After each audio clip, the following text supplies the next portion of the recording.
Ah, Ben Wheel, such a sophisticated animator. Sort of. He's been making art since the early 2000s and is still making videos to this day. Along with his weird website, he also posts on his YouTube channel. Here you will find a lot of his odd creations, which we'll be looking over today.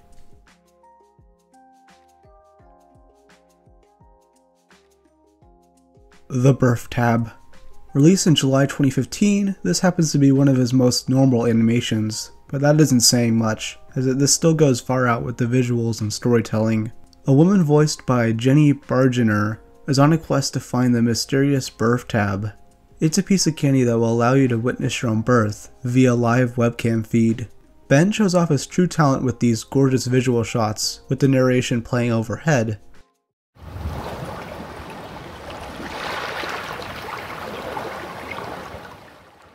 I've been flooded with the desire to know myself. Did I enter this world in a blue room or a red room? Then things get interesting with these VR goggle-wearing Eskimos, who allows her to travel within virtual space. It gets more and more trippy, yet I won't spoil the ending. Still, I find this to be his most underrated video on the channel. It has less than 100,000 views as of writing this, so go give it some love. Plus it's only like 10 minutes, so...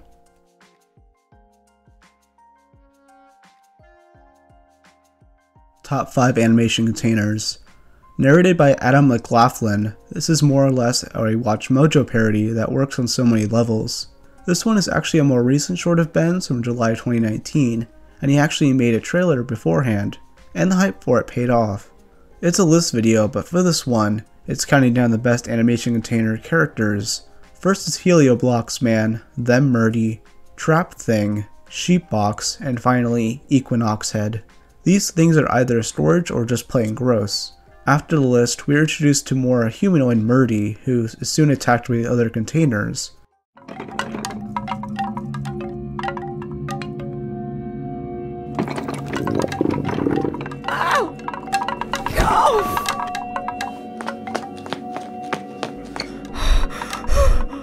They pretty much just use her for her intended purpose, and some other stuff happens. The audio particularly makes this one unnerving, along with the shitpost-like editing. And of course, an animation poking fun at WatchMojo is always fun.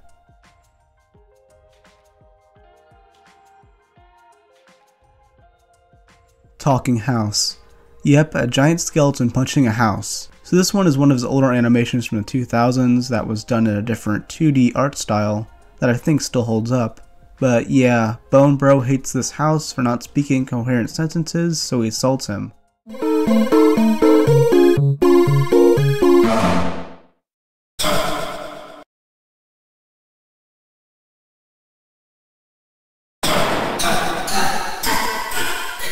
Then he shrinks and goes inside the house, meeting a Psychic Pebbles lookalike.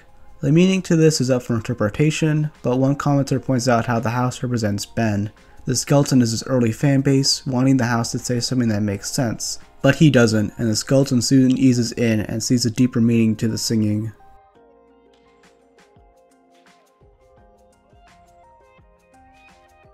Bum Classique, a short film about bursting. Now when I first watched this, I had a hard time trying to understand this plot, but now I will attempt to explain it the best I can. A man is fed up with another due to his joy. Filled with a jealous rage, he kills him, and soon feels guilt. He attempted to make peace with the family by showing up at the funeral, but it only makes things worse, as though he was throwing the corpse to the ground. And here, he literally does. Then the man has this nightmare which relives to the traumatic moment. He tries to evade death, as he knows all it will do is make the family feel the same guilt he does. But in the mess of things, the family is killed too, as shown. They are dead inside and out.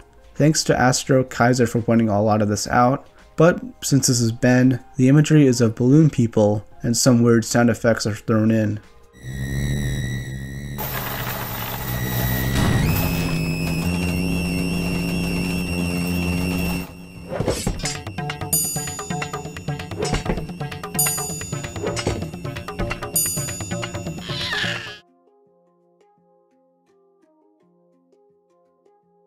Her Lovely Fears.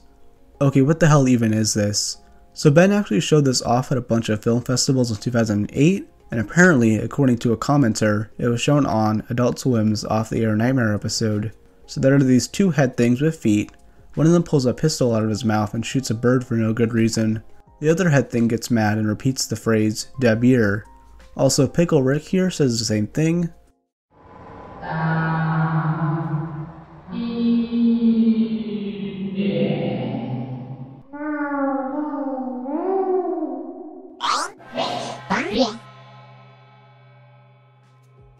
A creepy little girl shows up, stuff disintegrates, and it ends with some quotes. Pretty sure Dabir refers to the gunmouth guy, and it's just everyone else pissed at him, I think.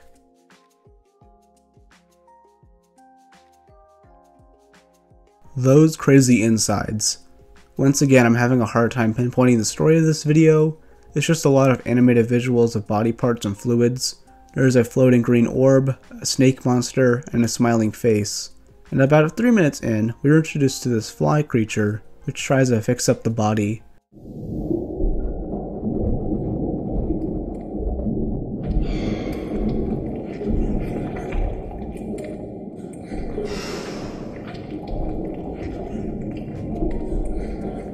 The snake thing makes the situation worse, and the fly falls into what looks like pubes. Gross. Then there's an octopus and it's over. Seriously, I need help interpreting this.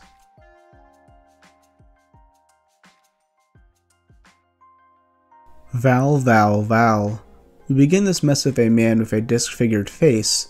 He sees Jeff the Killer out his window and calls him Facehead. The dude gets pissed and swivels outside. It's pretty much a void of nothingness. Then a man appears on a derpy-faced horse and makes music on it.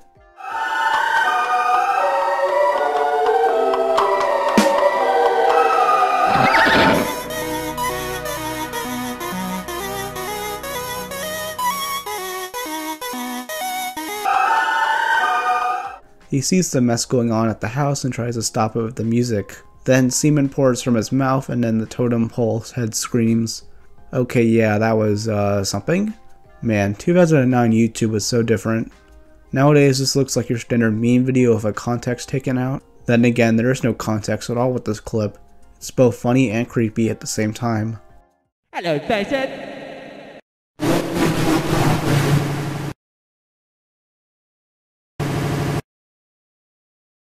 Hello, Facehead.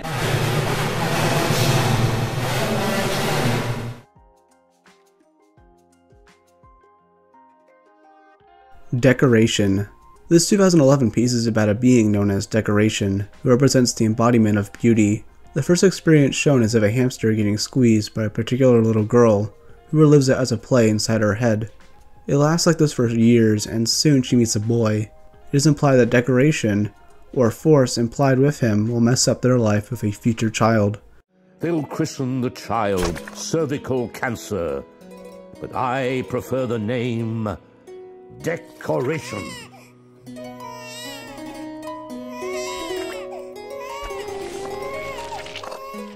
So this confused me until pointed out what the message represents.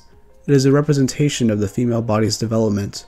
The baby scene at the end is deemed as a punishment, and states how it is actually cervical cancer. How nice? The vase is also a representation of cancer, according to many. The narrator, who is Robert Ashby, does an amazing job in this. He portrays Decoration as both creepy and whimsical.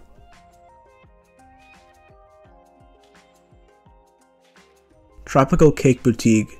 To be honest, even though this is one of his most coherent works, it's still unusual. A man named Jeff interviews 3 disabled people for a job at a tropical cake store. The first 2 are incompetent, as they barely understand what tropical cakes are. The second guy has a computer screen for a head and plays visuals of airplanes. So you know what a cake is, right? Cake? Yeah, cake. Like, I don't know, Victoria cake, lemon cake, marble cake, hot cake, cold cake, carrot cake, parrot cake, cheesecake, Battenberg, Eccles. Hell, what about wedding cake? Oh, yeah. The third applicant is more competent and shames Jeff for discriminating against her. Yet at the end, her second head begins to speak. I'll do it! Great! I'll go and get the paperwork.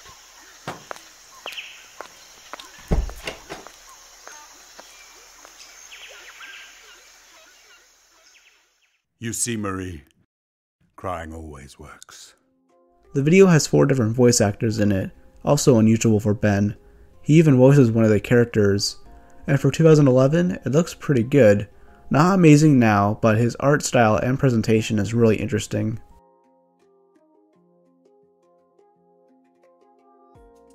Henry Eats. This is still one of my favorite YouTube videos of all time, just due to its creepy atmosphere and creative visuals. Ben made this back in 2003 as his first ever animation project, and uploaded it to this website a decade later. So the cartoon begins with this head thing eating some totem pole heads, before we are introduced to Henry. I used to think the title referred to like a different character, but it's actually this guy. This is Henry. The tooth drone collects fluids from him for a monster to drink, and then when he's done, he goes right back into the door. Henry is depressed and stares out of his window all day, every day, and he never notices the creatures feeding from him.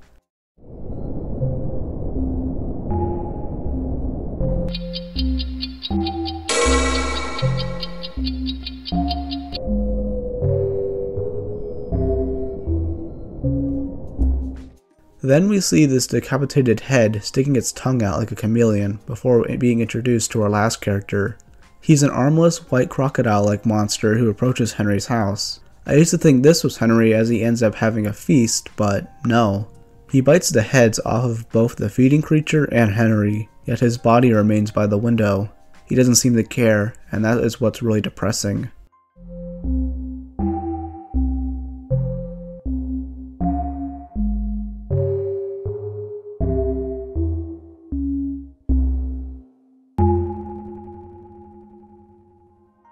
The title refers to how Henry eats his mind away and doesn't mind the demons who do the same. It's kind of deep and doesn't beat you over the head with that fact. After 18 years, this is still a masterpiece and will be enjoyed for years to come.